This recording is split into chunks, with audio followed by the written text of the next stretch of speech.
Bienvenidos. Bienvenidos a esta mañana de estar en la presencia del Señor y de poder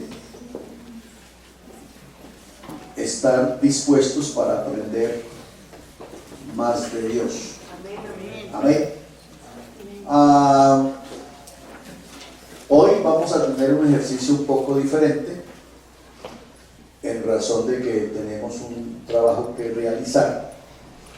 Entonces el ejercicio hoy, al igual es de aprendizaje, pero hoy entonces los maestros son ustedes.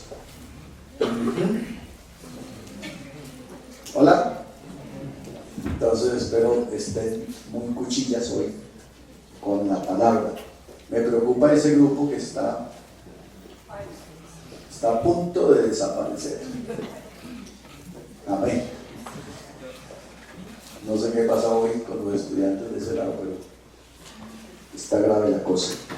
De todas maneras, el ejercicio que vamos a hacer, ya ustedes saben en qué consiste. La idea era que entonces recogiéramos los argumentos que hemos estado mirando durante estos domingos seguidos con respecto a la existencia de Dios. Amén. Hiciéramos un collage de todo lo que hemos venido hablando, porque es casi como hacer un repaso, pero de una manera en que usted haya podido darle fuerza a ese pensamiento, a ese conocimiento, y que podamos así edificarnos todos y fortalecer el conocimiento que nosotros tenemos de Dios, porque creo que hasta aquí nos hemos dado cuenta que Dios es una realidad. Dios es real. Así que vamos entonces a entrar en el ejercicio y esperamos que haya traído cosas muy interesantes, porque hemos visto cosas muy interesantes. ¿Sí o no? Muy bien. Le damos la bienvenida a José, nuestro pastor de la iglesia. ¿El nombre cómo es? Villanueva, la cuarta iglesia en Facatativá. José va a estar con nosotros en la escuela dominical hoy. Trae para nosotros palabra de Dios y también trae bendición de Dios. Así que ya le damos la bienvenida. Y entonces ahora sí vamos a entrar en materia. ¿Listo? Entonces, voluntariamente, ¿quién comienza? No, todos no, porque sería muy complicado que pasen todos los grupos, ya uno. Vale. ¿Está el micrófono? Sí.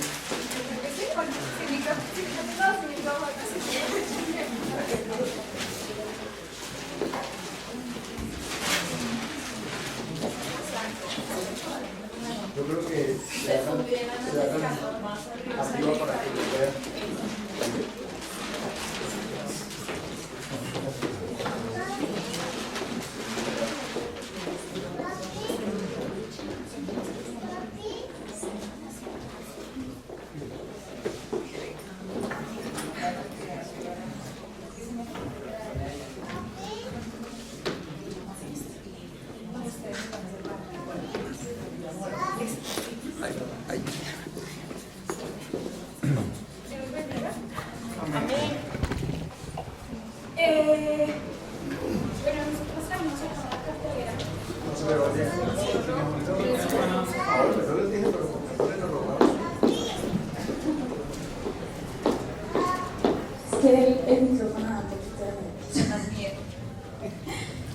Bueno, vamos a exponer entonces, hacer un repaso, porque todos ya sabemos, ¿cierto?, del argumento cosmológico, teleológico, axiológico y ontológico. Nosotros quisimos hacerlo bajo pues la base, como nosotros ya sabemos, que Dios es la existencia, o sea, que Dios es el que existe y Dios fue el que creó todo. Vamos a hacerlo sobre la frase "yo soy el que soy", que lo vimos la clase pasada. En el argumento cosmológico, recordemos que es el origen, y el argumento cosmológico supone que debe haber una causa originadora y una causa conservadora. Y podemos ver entonces allí a algunos pensadores como Aristóteles, como Leibniz, que ellos han dicho, como Platón, que debe haber, que el mundo no podría haber existido por sí mismo y que debe haber una causa primaria que lo hizo existir. Y según todo lo que hemos visto a través de Boga, podemos concluir que esa causa originadora y esa causa conservadora es Dios. Bajo la premisa de yo soy el que soy, pues podemos ver que si él dice que yo soy el que soy, entonces es el que ha existido siempre y el que siempre el principio y el fin. Entonces, dentro del argumento cosmológico podemos ver que él es el creador de todo el cosmos. Dios les bendiga. El mío es teológico.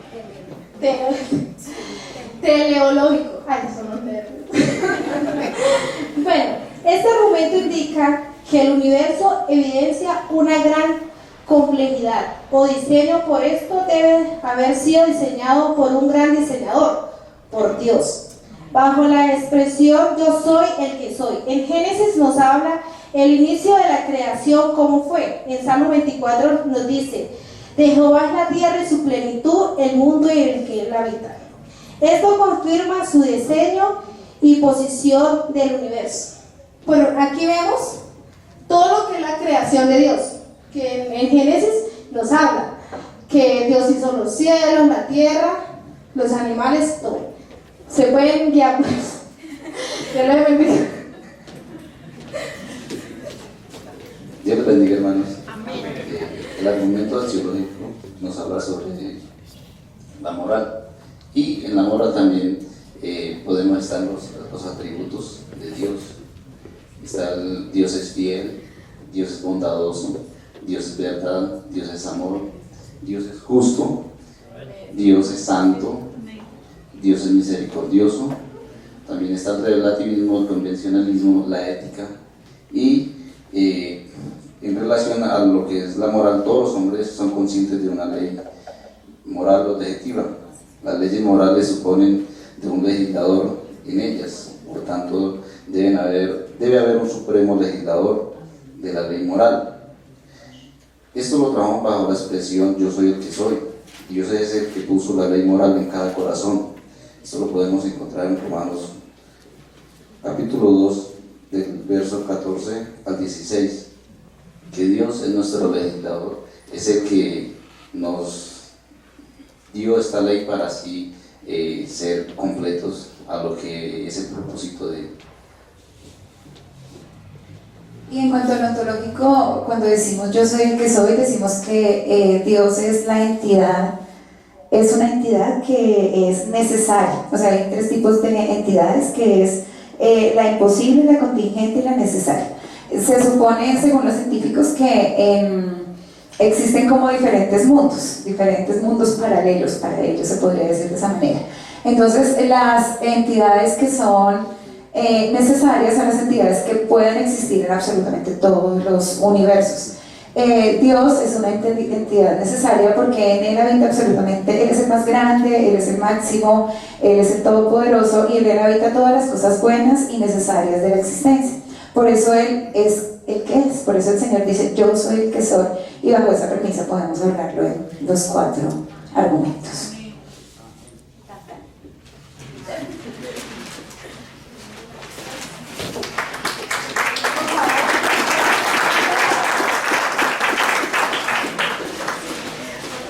Ok, despertó el grupo al fin, ¿no? Muy bien, entonces ahí estamos viendo el resumen de los 4 argumentos en razón a la existencia de Dios del grupo de las Dorcas. Misiones.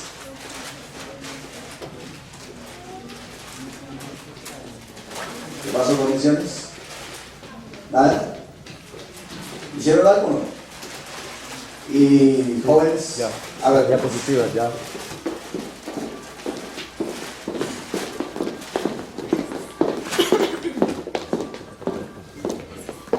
Dios les bendiga. Pues desde la perspectiva del argumento cosmológico, y es que todo lo que existe tiene una causa. El universo existe, por lo tanto tuvo una causa originadora. Dios no llegó a ser, Él es, Él siempre es. Amén. Aristóteles dijo, cita y dice, debe haber indiscutiblemente una causa necesaria de la cual se derivan todas las cosas contingentes, aquello que puede existir o no, y ese ser es necesario por sí mismo. Entonces Aristóteles, esa es la teoría de las causas, y él llama a lo que para él, porque él era agnóstico, creía que había un ser superior, pero pues no tenía en sí un Dios en sí. Pero él decía que ponía ese ejemplo de aquellas bolas de billar, que una mueve a otra, otra mueve a otra, y el taco de billar mueve las bolas de billar, y ese taco de billar es movido por una persona, y esa persona es movida por sus sentimientos.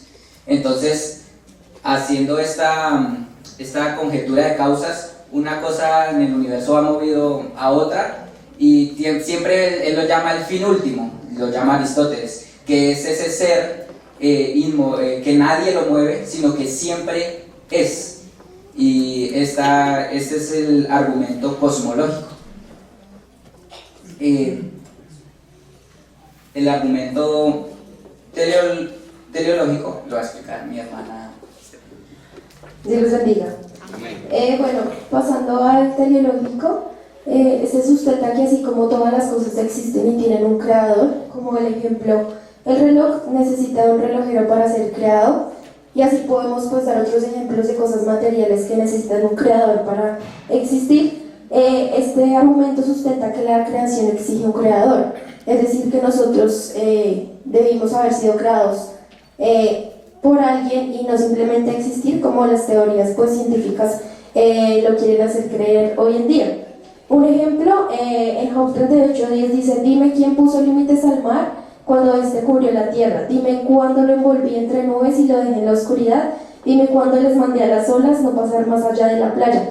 Entonces describe más o menos cómo Dios pues hizo como una síntesis de toda la creación y nos confirma una vez más que pues fuimos creados por Él. Y la siguiente habla ya de las leyes de la naturaleza y de la interacción de los seres vivos y cómo se mueven y se complementan entre sí, justificando que también pues tuvieron que ser creados por Dios. Dice allí que de caos o simple azar no se podría tener tal armonía. Entonces allí vemos un ejemplo de los pétalos, cada uno con su nombre científico, y cómo la creación de los pétalos hecha por Dios se complementa y tiene pues un propósito. Y sigue el argumento ontológico. El argumento ontológico es que el hombre pienso en Dios, luego Dios existe porque de no ser así, ni siquiera habría una mente humana que pensara en él. Este es un pensamiento metafísico dicho por Anselmo. Pero Dios no existe en la imaginación de los religiosos, Dios existe en la realidad del universo. Es un ser cuya existencia deriva de su propia esencia. Si fuera así y no existiera en la realidad extramental, entonces no sería Dios, pues carecería de una perfección fundamental. Entonces, aquí podemos ver que en una cita bíblica que nos puede ayudar es que aquella luz verdadera que alumbra a todo hombre, y aquella luz verdadera que alumbra a todo hombre, y todo hombre tiene esa conciencia de Dios, y Romanos dice que los hombres no reconocieron a Dios. Esto quiere decir que el hombre en su mente muchas veces piensa en Dios, pero no lo ha reconocido. Y el argumento axiológico consiste pues en la ley moral que tenemos como humanos. Las leyes morales suponen de un legislador. Entonces este argumento sustenta que como nosotros pues hoy en día tenemos las leyes morales como humanos, debe haber un supremo legislador moral de la ley para nosotros. Es decir, la moral no simplemente la tenemos, sino que debe haber un legislador que nos da esa moral a nosotros. Como dice en el siguiente punto, la esfera moral objetiva existe y esta nos es evidente a través de nuestra experiencia diaria, pero estos valores que nos dan a nosotros, pues esa moral y esa objetiva que tenemos como humanos, tienen que ser fundamentados por Dios. Y ya. Pues.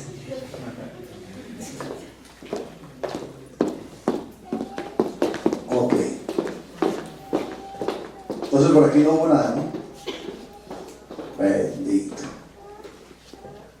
Bueno, de esta forma entonces estamos como tratando ya de resumir lo que hemos visto durante estos domingos seguidos con respecto a la existencia de Dios, y que podemos y estamos seguros que estamos en condiciones de comprobar, ¿sí o no?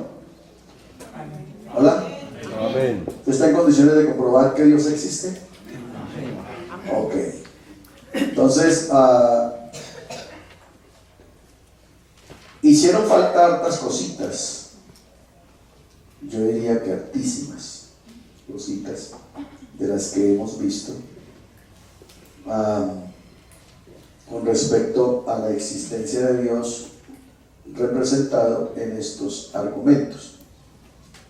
Ojalá, como les he dicho antes, ojalá procuremos seguir haciendo el estudio en casa para que entonces no se nos olviden las cosas, porque entonces en pocos días ya no vamos a tener mucho recuerdo de lo que hemos aprendido. Señor. Hermano, yo hice una pequeña preparación, si usted quiere la puedo presentar, de los conceptos, de los argumentos. Hágale.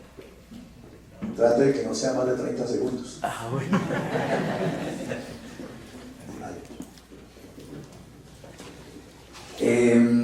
Bueno, entonces tenemos los 4 argumentos que hemos estado estudiando durante estos domingos. El primero es el argumento cosmológico, que explica la existencia de Dios desde la idea de quién creó el cosmos. Entonces, si consideramos, por ejemplo, este televisor, tenemos que pensar en que ese televisor no se creó solo, ese televisor tuvo un creador. Entonces pensemos en el señor japonés que lo creó, pero el señor japonés que lo creó no se creó solo, tuvo un padre que lo engendró.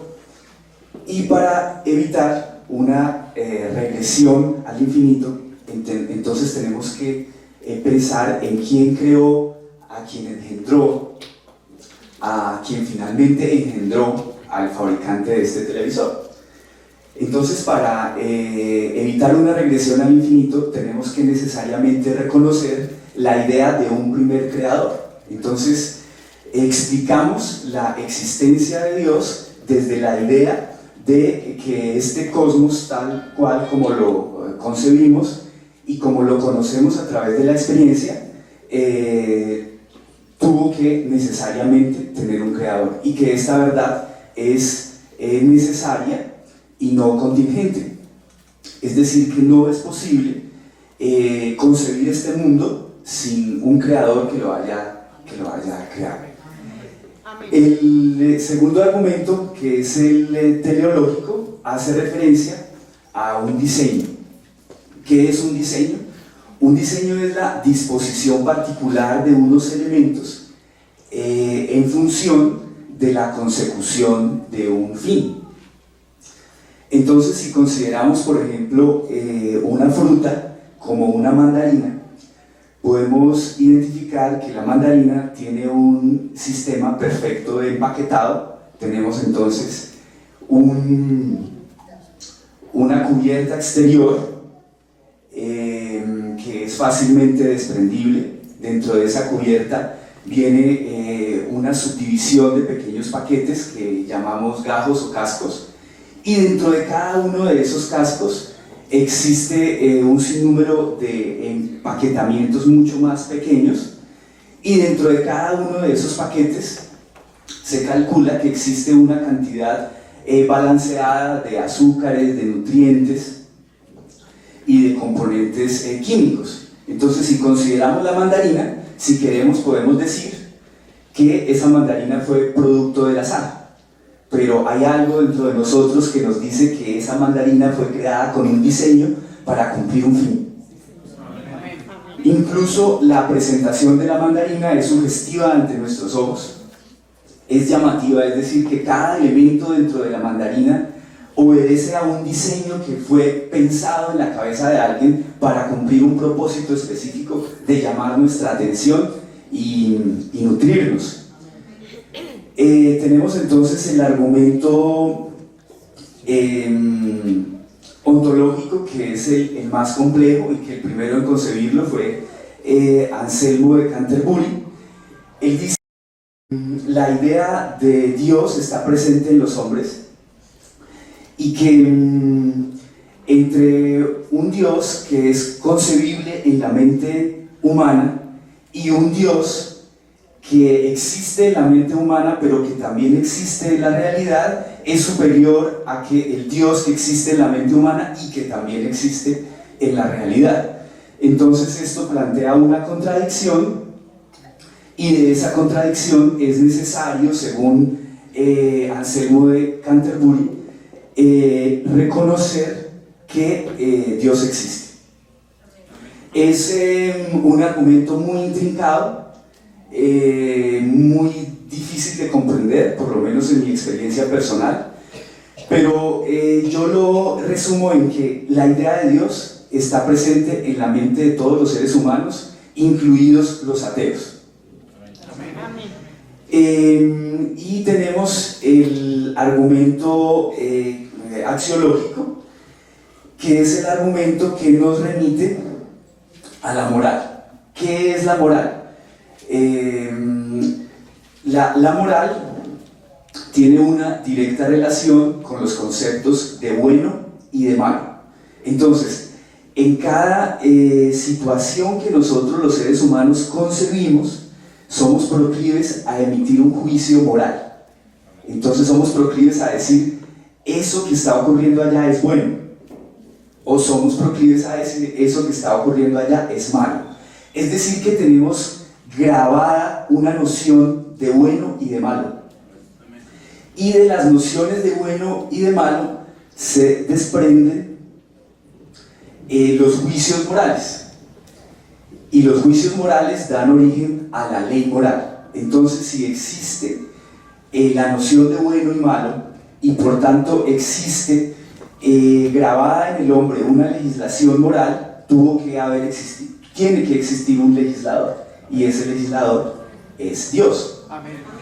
Entonces, el hermano Rodrigo nos pedía una tarea que es muy compleja, por lo menos en mi caso lo fue, y es la de integrar estos argumentos y elaborar un collage y tratar de encontrar como elementos comunes entre los 4 argumentos.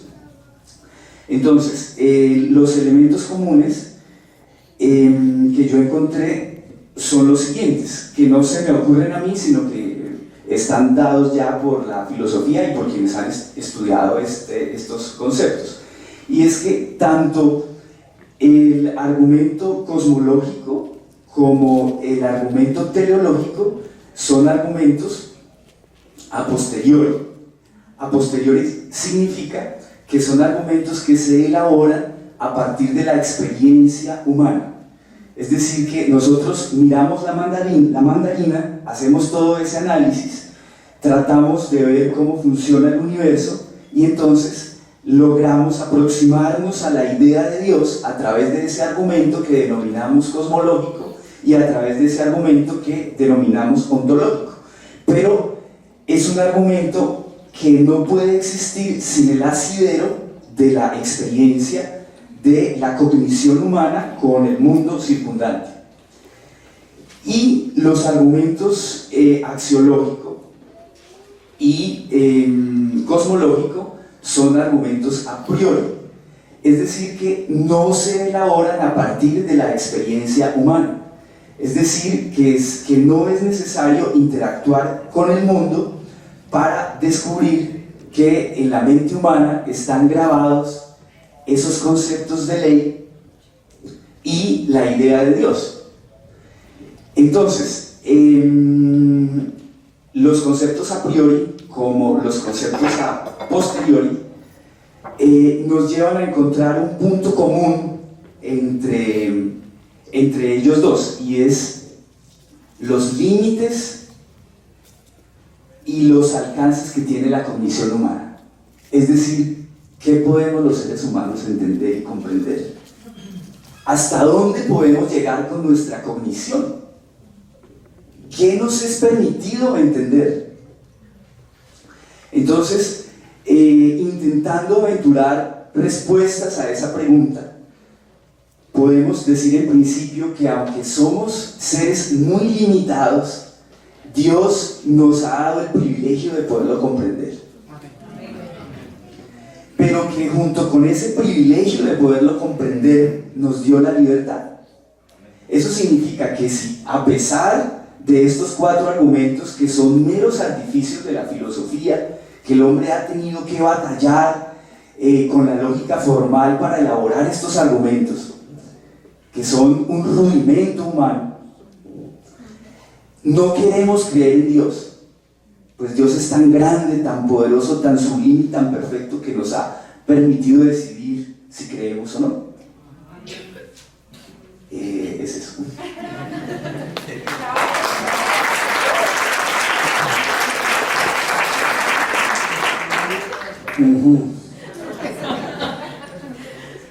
Y eso que no me copió nada. No, yo creo que ha hecho exactamente lo que yo estaba pidiendo. Eso era lo que queríamos. Es que, mire, yo les voy a decir una cosa. A veces yo me detengo de decirles porque yo no quiero que ustedes se sientan mal ni se ofendan. Pero es que estas cosas yo tengo que aprenderlas a debatir de esa manera, así como lo hizo Weimar. Así. O sea, que yo sea capaz de entender lo uno y lo otro, sin la necesidad de tener allá un escrito o en el celular. Y sobre todo, me angustia un poquito cuando yo no, si tengo el escrito está bien, pero que por lo menos que sea mi sustento. Pero a mí me angustia un poquito cuando tenemos es que depender solo de lo que otro dijo. ¿Aló? Entonces, lo que ha hecho Weimar realmente es muy bueno. Muy bueno, lo felicito, señor. Y no tiene cara de ateo. Yo voy a dejar enfriar un poquito la cosa, porque habrá un ejercicio más adelante con respecto a esto. Como ahorita vamos a entrar en la doctrina de Dios y tenemos que seguir probando que Dios sí existe y que Dios sí es real, porque vamos en alguna parte del camino vamos a establecer 2 únicos grupos en donde nos vamos a enfrentar en un muy buen debate. Y un grupo tendrá que ser ateo y el otro grupo tendrá que ser creyente.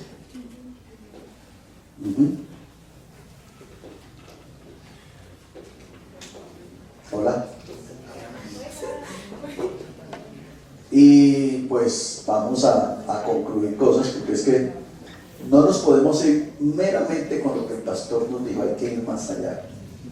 Y eso que Weimar hizo realmente sí es un verdadero resumen, y de una manera pues muy,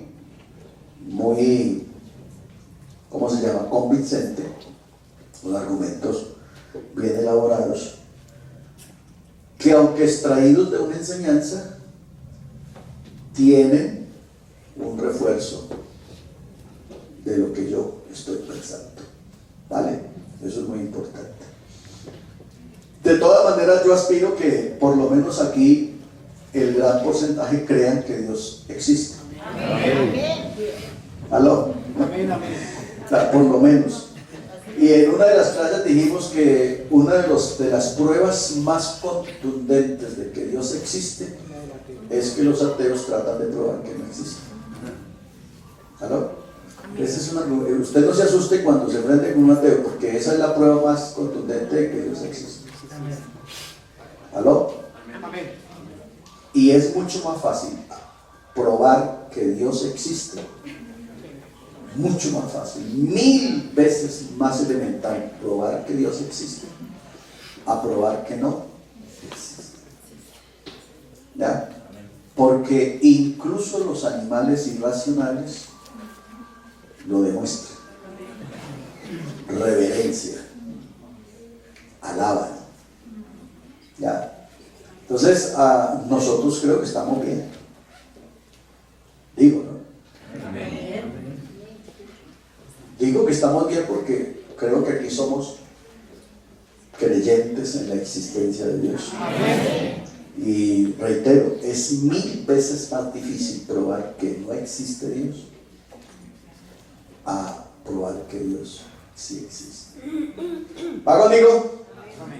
Esta frasecita que tenemos aquí en esta no, ¿cómo se llama esto? Esta valla. Esta frase decíamos hace 8 días que es mucho más diciente de lo que meramente ella dice: yo soy el que soy. ¿Ya? Es mucho más que eso. Habla de no solamente del que nunca comenzó a ser, sino del que siempre ha sido. Amén. ¿Escuchó lo que le dije? Habla del que nunca comenzó a ser, sino del que siempre ha existido. Por eso la expresión soy. Yo soy el que soy. Note que está 2 veces la expresión ser. Amén. Ser. Entonces, en ese orden de ideas, Dios, como dice la palabra, no tiene ni un comienzo y tampoco podemos esperar de él un fin. Dios ni comenzó a ser ni dejará de ser. Creo que contundentemente lo dice Jesús en la revelación a Juan en Apocalipsis 1. Yo soy el primero y el último. Yo soy el alfa y la omega. Yo soy el principio y el fin. El que estuve muerto y vivo por los siglos. El que era, el que es y ese que ha de venir.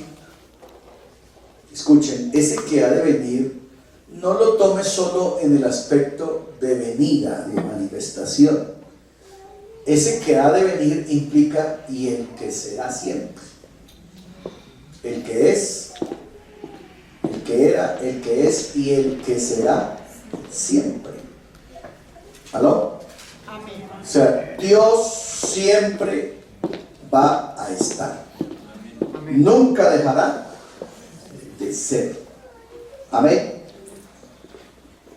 Porque entre otros atributos que los vamos a ir encontrando en el camino, Dios es inmutable. ¿Qué quiere decir eso?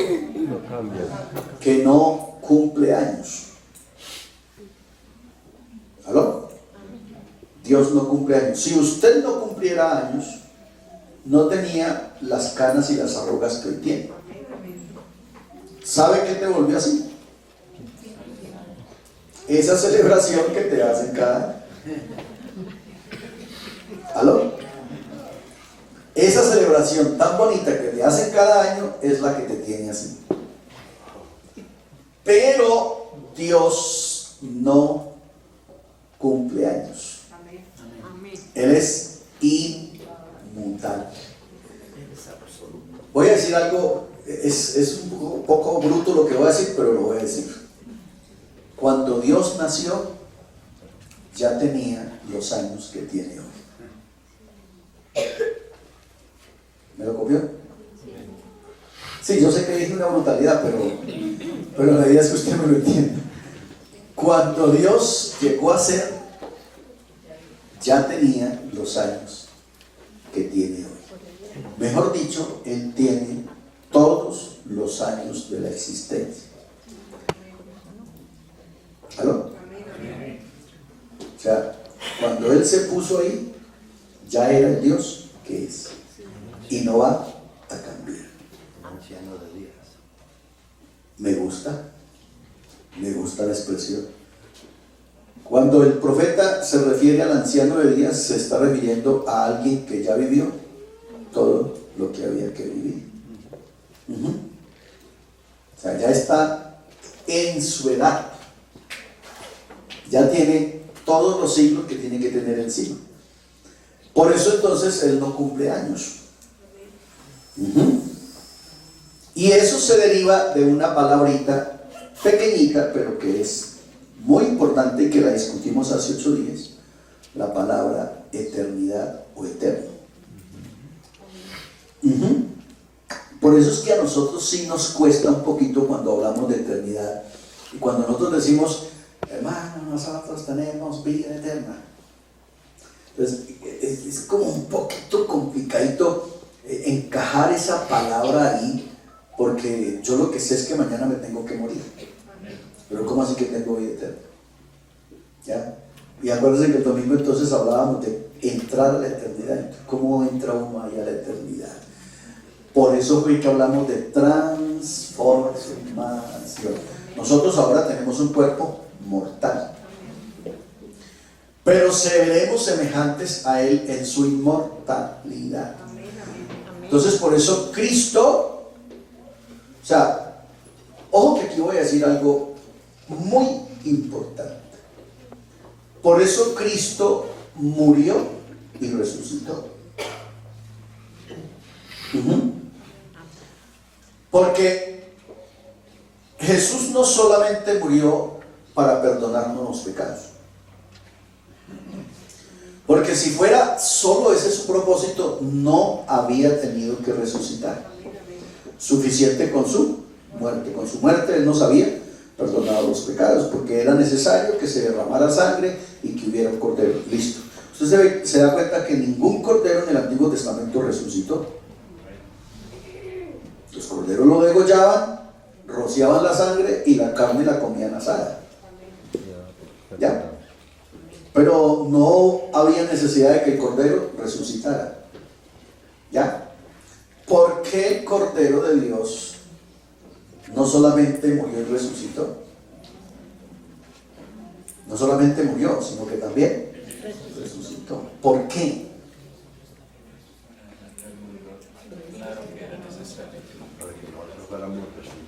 Para recibir el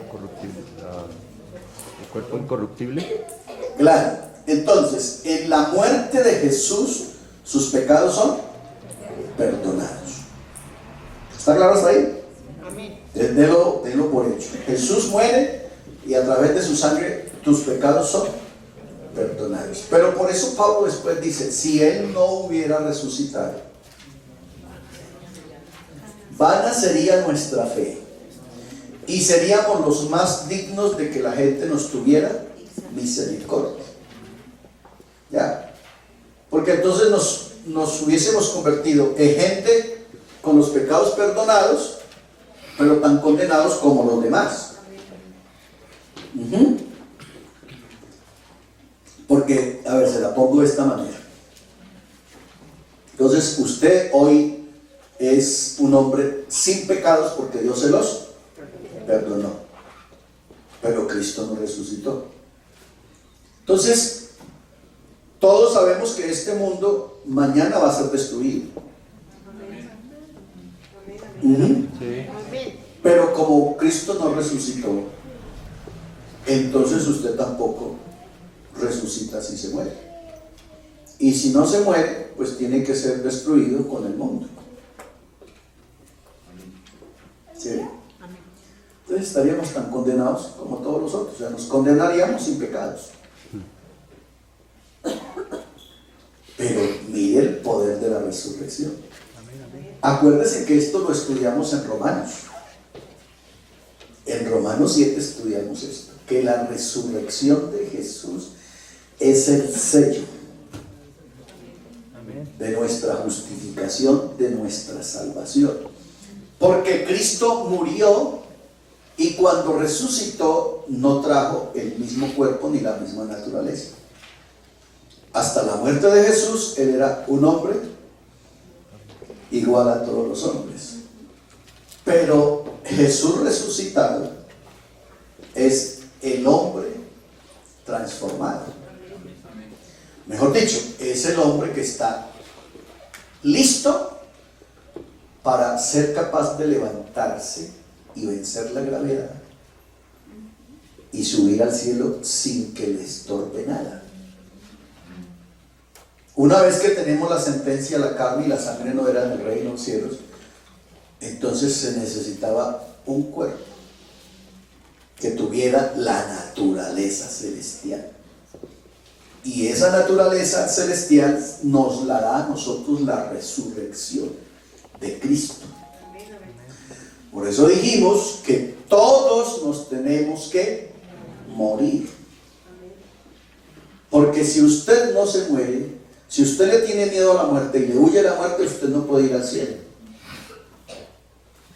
Porque para poder ir al cielo, necesariamente nos tenemos que morir.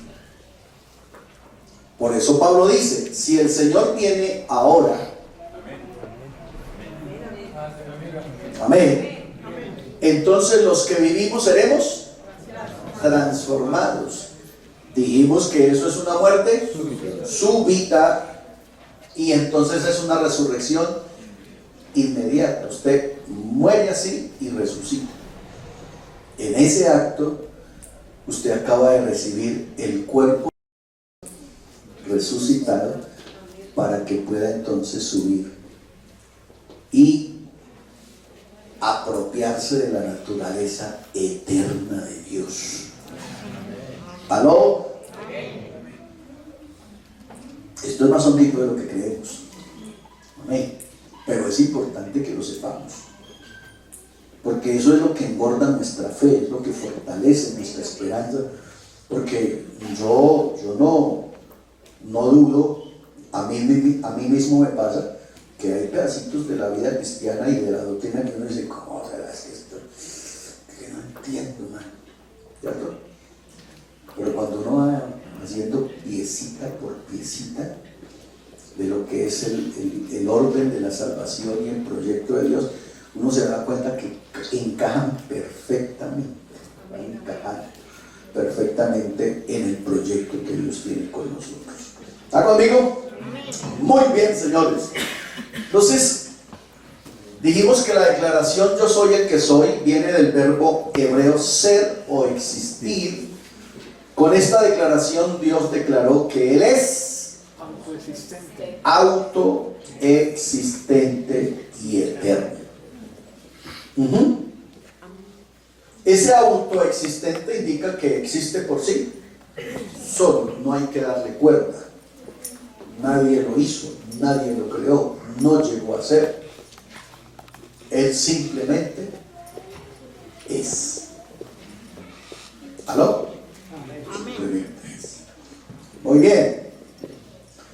La frase yo soy aquel que soy, en el orden de las reglas de la gramática hebrea, significa yo soy aquel que estaba, yo soy aquel que está, yo soy aquel que estará. Es decir, yo soy aquel que está siempre presente. Mejor dicho, yo estoy. Amén. Note el yo estaré con vosotros de Mateo 28. ¿Sí se da cuenta que es el mismo yo estoy de aquí? Él dijo, y yo estaré con vosotros. ¿Cuándo? Todos los días. Todos los días. No hay un día en que Dios no sea, o no hay un día en el que Dios no esté. ¿Aló? ¿Está conmigo? Eso es importante saber. Entonces, esto desde esa orden, desde el orden gramatical del hebreo, va a significar todo eso. Yo soy aquel que estaba, yo soy aquel que está, yo soy aquel que estará. Note que ahí está, cualquier tiempo está cubierto. Es decir, yo soy aquel que ha estado siempre presente. Dicho de otra manera, yo siempre estaré. Y note que es la misma palabra de Jesús después de la comisión. Yo estaré. He aquí, yo estaré con vosotros. Siempre. Todos los días hasta el fin del mundo. ¿Por qué hasta el fin del mundo? Porque después del fin del mundo, según Apocalipsis 21, ya la frase se cambia. Porque ellos serán mi pueblo y yo seré a ellos su Dios. O sea, Dios no cambia. Nosotros entramos en una esfera nueva. Amén. Entonces ya no es Dios, yo estaré, sino que ahora yo soy. Note que sigue la expresión yo soy, pero desde una óptica mayor. Yo seré a ellos por Dios y ellos serán mi pueblo. Alabanzas al Señor. ¿Van conmigo hasta ahí? ¿Pesadito, difícil o bien? Hola. Vale. Oye, vimos entonces que Jesús ratificó que definitivamente Él sí es Dios. ¿Sí? Él ratificó que definitivamente Él sí es Dios y lo dijo 7 veces. Cuando dijo yo soy el pan. Si Él hubiera dicho solamente yo soy el pan, no estaba diciendo lo que estoy diciendo. Pero cuando Él dice yo soy el pan de vida, está diciendo que Él es Dios. Lo ratifica Juan capítulo 1, en Él estaba la vida. Yo soy la luz del mundo. Esta luz tiene que ver no con luz solar,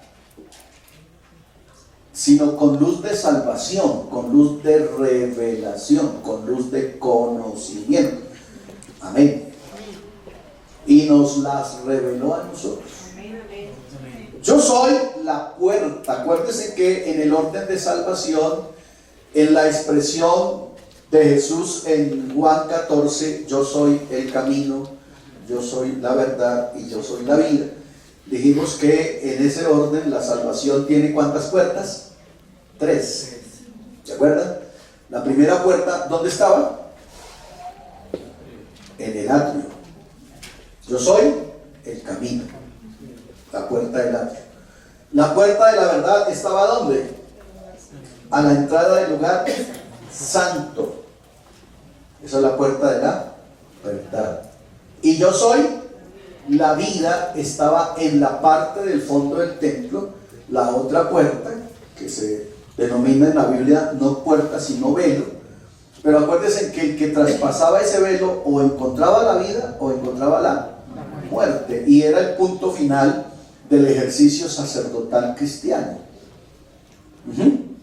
El fin de llegar al atrio era poder penetrar hasta el lugar santísimo.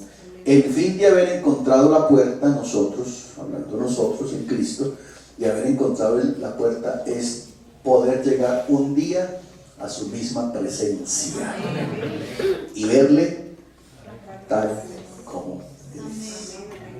Hola. Yo soy la puerta. Yo soy el buen pastor.